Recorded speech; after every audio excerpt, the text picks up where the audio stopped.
VKR TV VKR voice ఇది నిజం.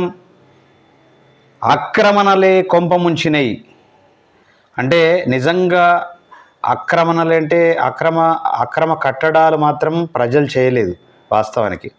అంటే కొంతమంది చేసి ఉంటారు కానీ నిజంగా ప్రజలు నమ్మి ఏం చేశారంటే అక్రమంగా నిర్మించినటువంటి వాటిల్లో వీళ్ళు కొనుక్కొని, అంటే వాళ్ళకు తెలియదు కాబట్టి కొనుక్కొని వాళ్ళు నివాసం ఉండడం జరిగింది. అది ఇప్పుడు అక్రమంగా ఉండడం, అక్రమంగా కట్టినటువంటి ఏదైతే అపార్ట్మెంట్స్ ఉన్నాయో, ఇండ్లు ఉన్నాయో వాటిలల్లా వీళ్ళు ఉండడం కొంత అయితే, కొందరైతే పూర్తిగా అక్రమంగా అక్కడ కబ్జా చేసుకొని ఇండ్లు కట్టుకున్నటువంటి పరిస్థితులలో ఇవాళ కొంపలు మునిగిపోయిన పరిస్థితి వచ్చింది. ఇలా ఇలాంటి భయంకరమైనటువంటి బీభత్సమైనటువంటి విపత్తు వస్తుందని ఎవరు కూడా ఊహించలేరు.